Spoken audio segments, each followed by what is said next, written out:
Hello, hello, good evening. It's Monica from Life is Art, and it's Wednesday. Let's create.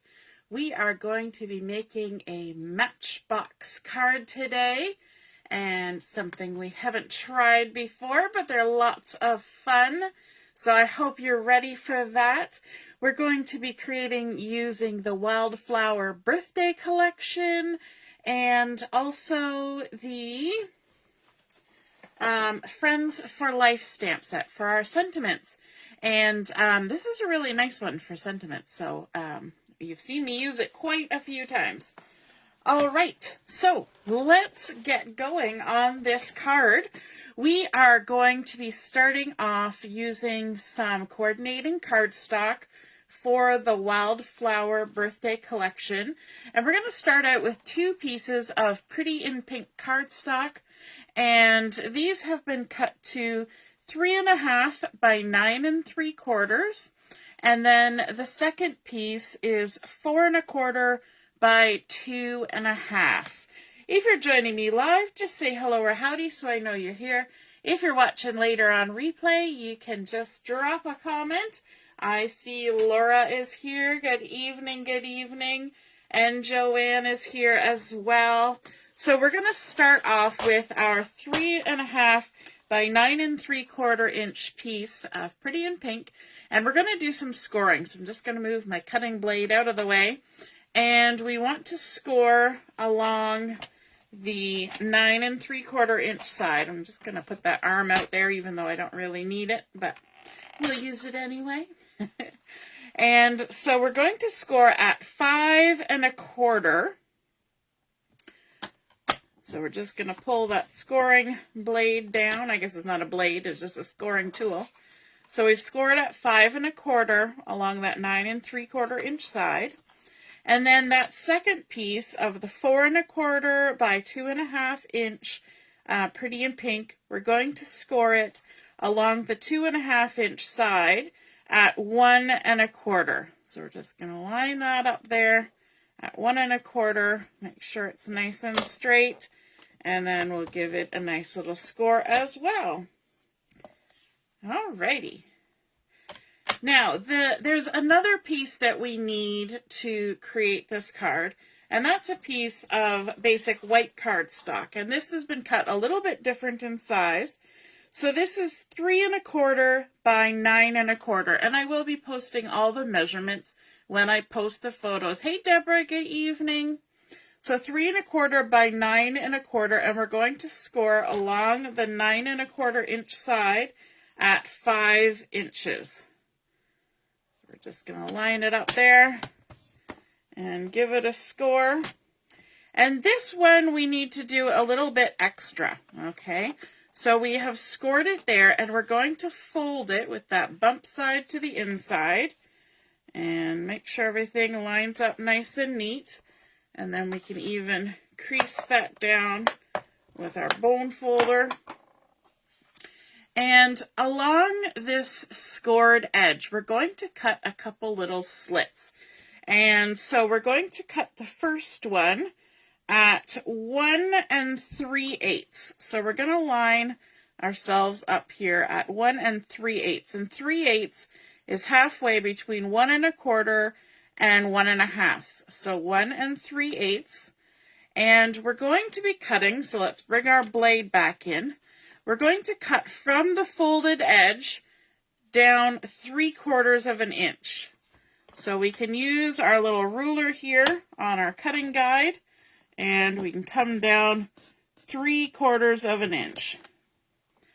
And then we're going to shift over, and we're going to now line up at 1 7/8.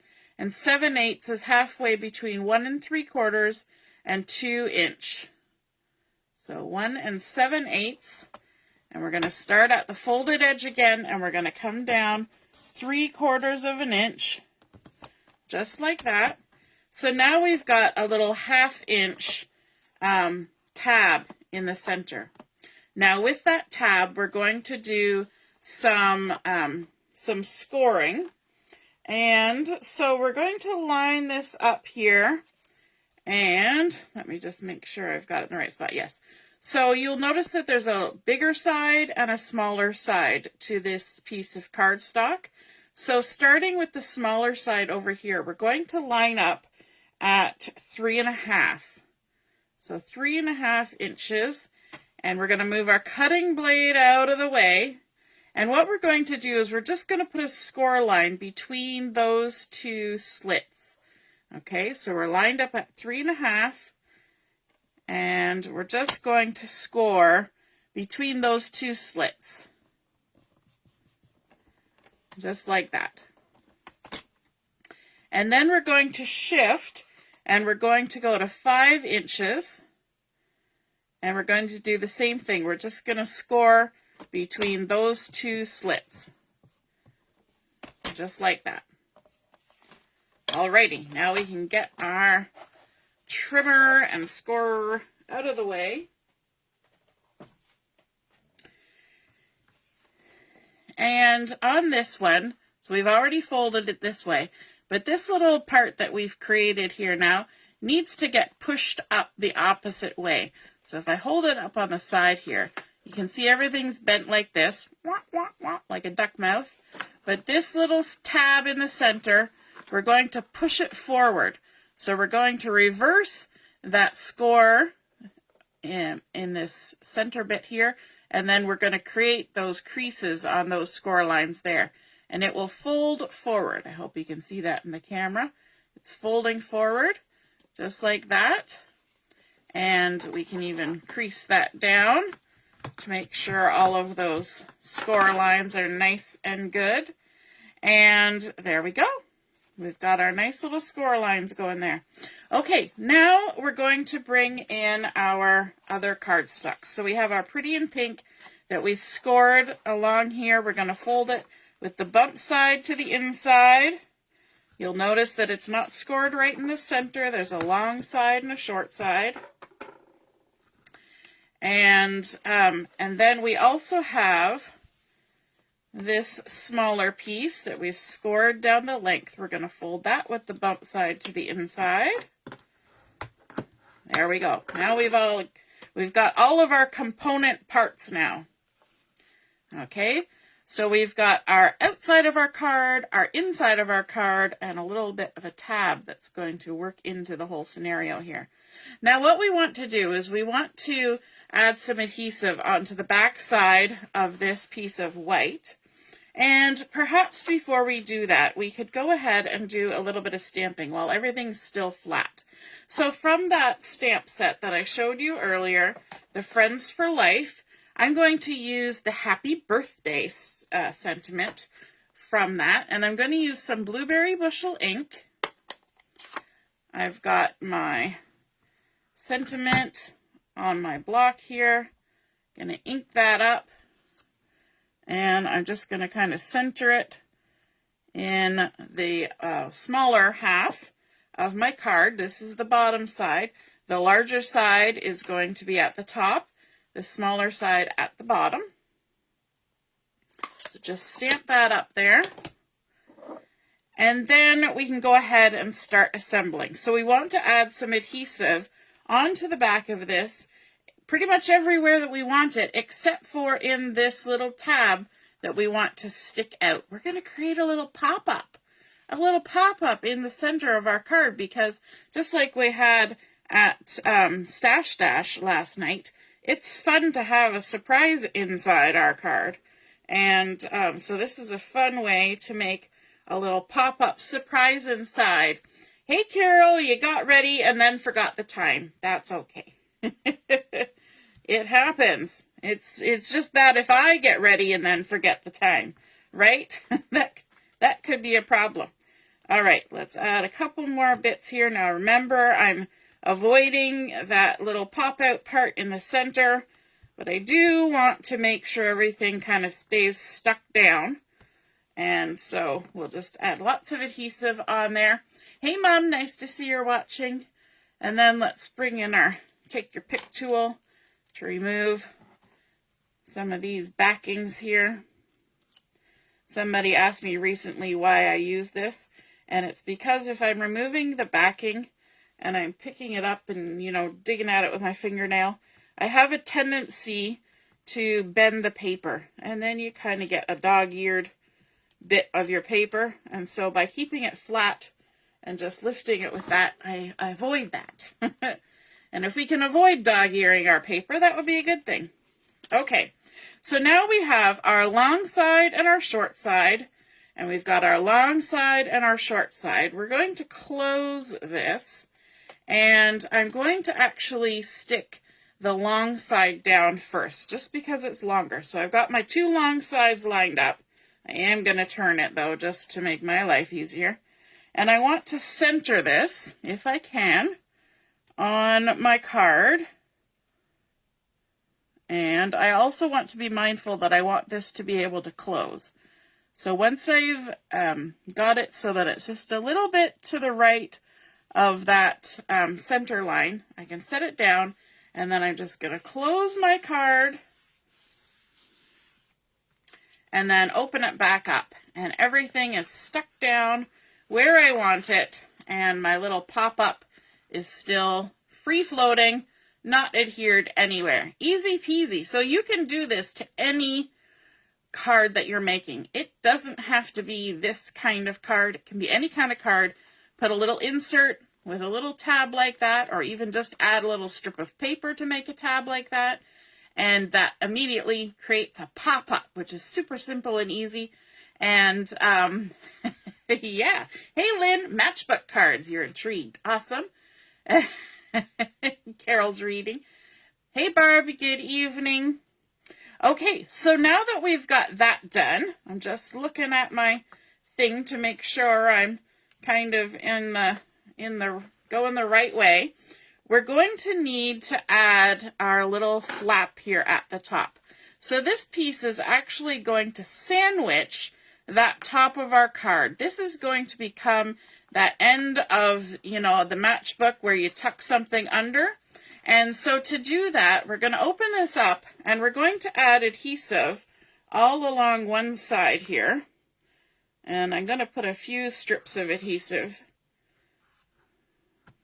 just so that we get good contact, but just on the back side, because we can't adhere the whole front side, or that front flap of our card is not going to open and close. It's not going to have anywhere to tuck.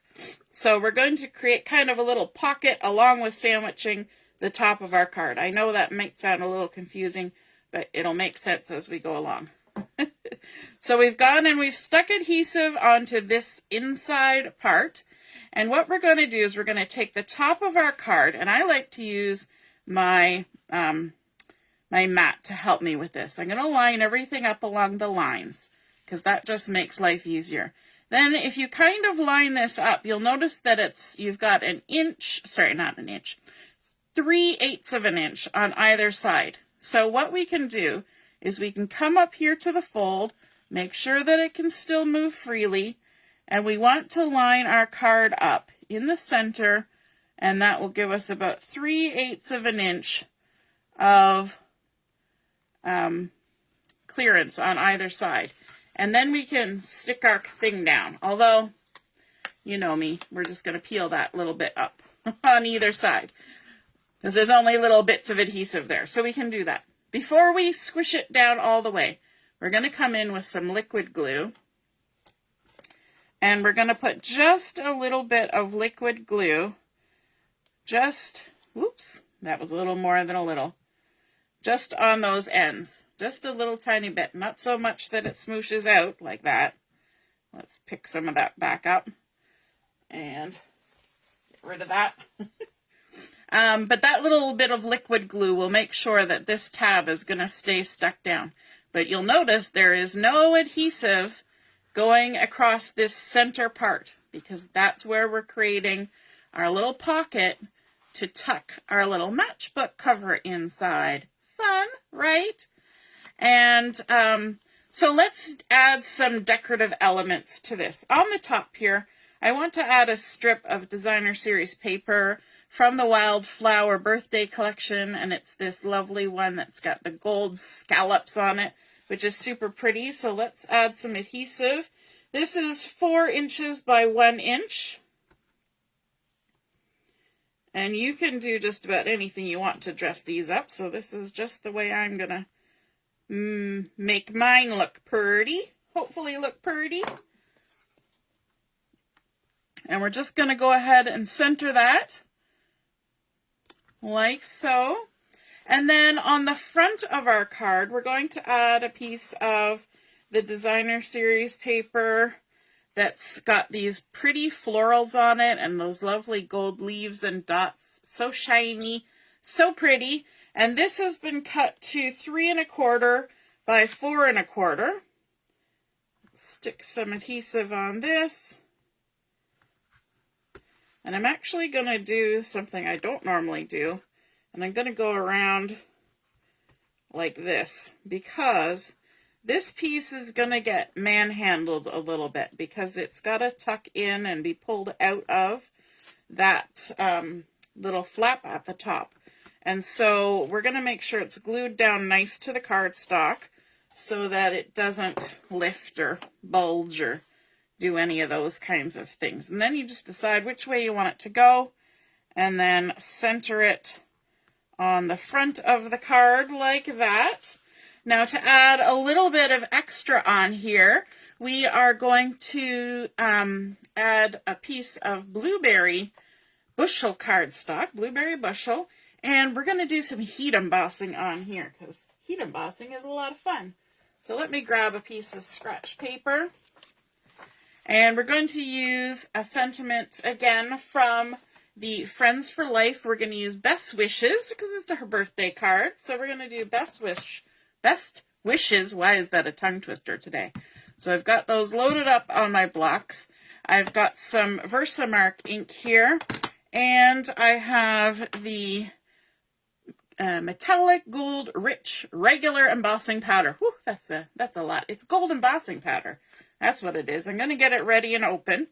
Then we're going to come in with our biggest word first. We're going to go for best. We're going to line it up as best we can. And then we're going to come in with wishes, which I've got upside down. And I'm going to have to bring this closer to me because I can't see what I'm doing. Stamp that down. Then we're going to sprinkle our embossing powder on there. I'm going to flip it upside down. And there is going to be some blank space at the bottom. That's okay. We're going to trim this off. I just left myself enough room that if I needed to center anything, I could. So there, we've got our dry gold powder on there.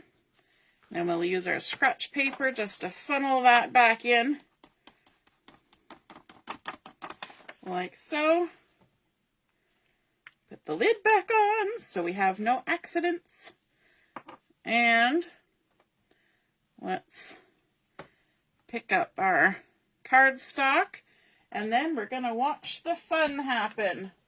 Grab the heat tool, get it warming up, and this is always fun to watch because you get to see the transformation from dry and dusty to gold and shiny. And so I just like to hold mine up in the air. That way I know the heat isn't hitting my table directly because I don't know what it would do to the finish on my table. And it allows the air to swirl around and heat everything up a little bit quicker, and then all of a sudden it'll just start changing. There we go. The tea is going. Can you see that shine developing as the heat hits it and melts the little fine plastic powder that is embossing powder? There we go. Look at that. It's like magic. Magic, magic.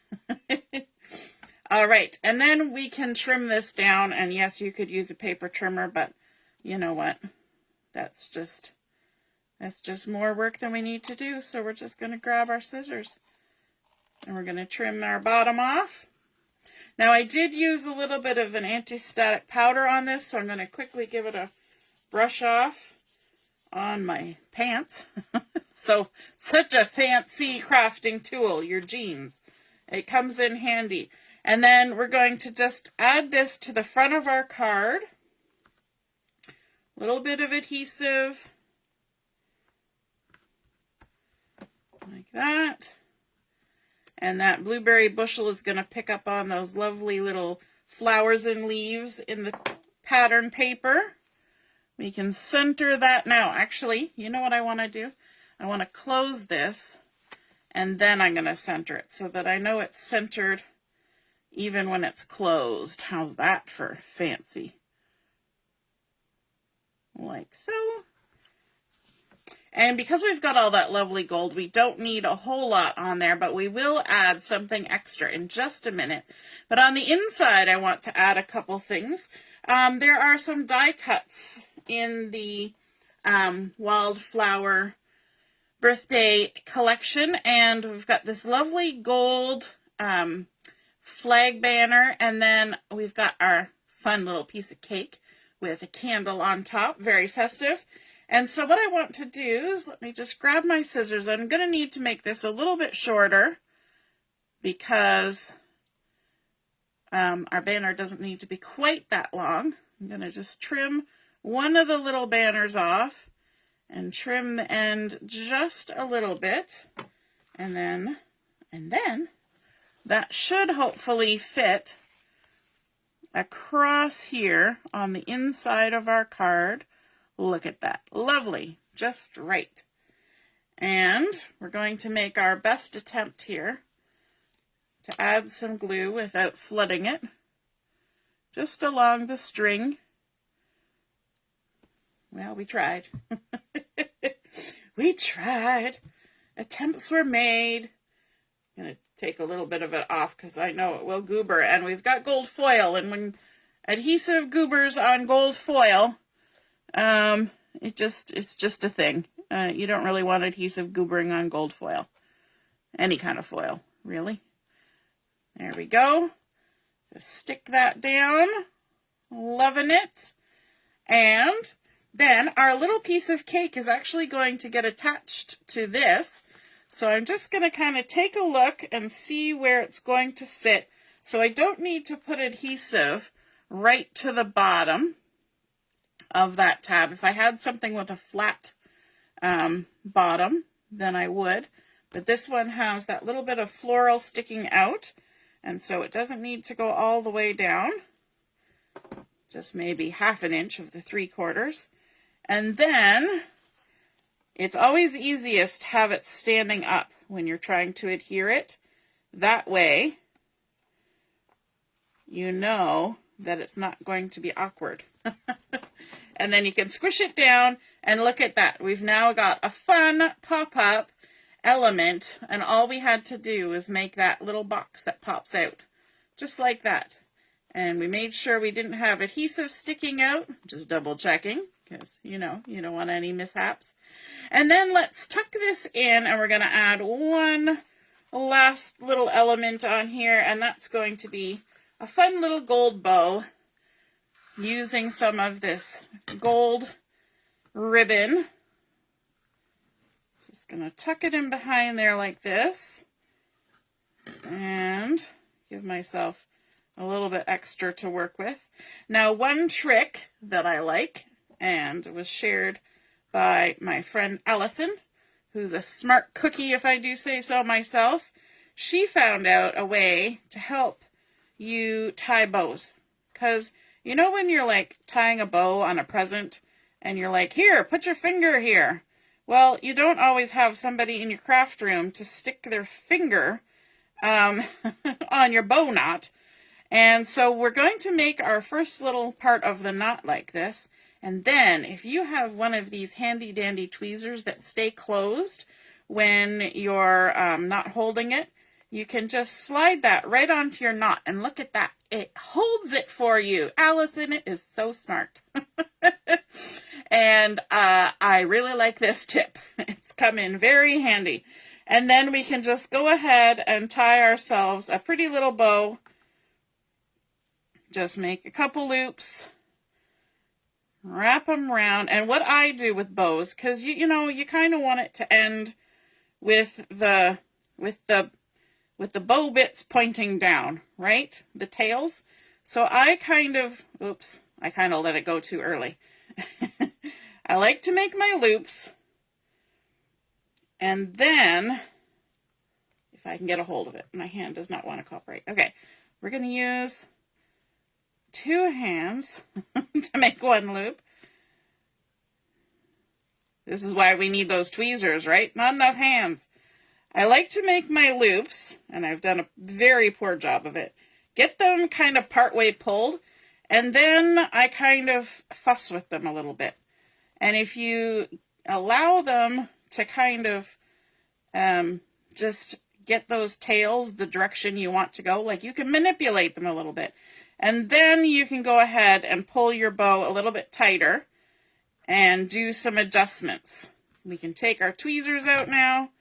We can make sure we've got that knot nice and tight, and then pull the tails. Because inevitably, when you go to tie a bow on something, your tails are not going to be where you want them. So before you tighten them down, just maneuver them so you get them where you want them. It's a little bit of a trick. All right, now to keep our ribbon where we want it, I'm going to take one of these little mini glue dots here. I'm going to pick it up with my tip of my pick it, what is it? Take your pick tool. And I've got a little goober of a glue dot on the end of there. And what I'm going to do is I'm just going to lift my bow ever so slightly and tuck that under there so that it's completely underneath that knot. And I'm just going to stick it down. Then I'm going to grab one more little glue dot goober like that. And I'm going to turn my card over and lift up my ribbon a bit. Oops. I'm trying to do it up in the air, so that makes it challenging. And then add that little glue dot goober onto the back of the ribbon there. And that'll keep it from sliding right off your card, because it's not really stuck down to anything until you do that. It's just there, and so you could slide it off. But there, we've got that. And then, of course, you can trim that up so that it's, you know, the length that you want, the angle that you want, all that kind of stuff. But there is our finished Matchbook card. We've got some lovely gold that came on the designer series paper, but then also our heat embossing picks up on that, makes it nice and shiny. And I think even with this gold ribbon and all the gold detail, we don't need any sparkles or gems. However, you could definitely add them. And then on the inside of our card, we have our fun pop-up happy birthday cake, a nice little spot to write your message, or if you wanted, you could add a little panel on the back here. And yeah, I think that creates a really pretty, fun surprise inside Matchbook card. And I hope you guys enjoyed seeing that come together. And if you create a card like this of your own, be sure to snap a photo of it and pop it in the comments. Now, if you're worried that your person you give this to might not know how to open this card, what will give it away is that because we've got that pop-up feature, it naturally kind of bows on the sides. So people will kind of be like, oh, what's in here? And they'll pull it, which will kind of make it just open anyway. So in case you're worried that somebody might not be able to figure it out, that will be the giveaway, that little bowing on the side. All right. I hope you guys enjoyed that and have a wonderful rest of your evening. And we will see you again soon. Toodaloo. Bye.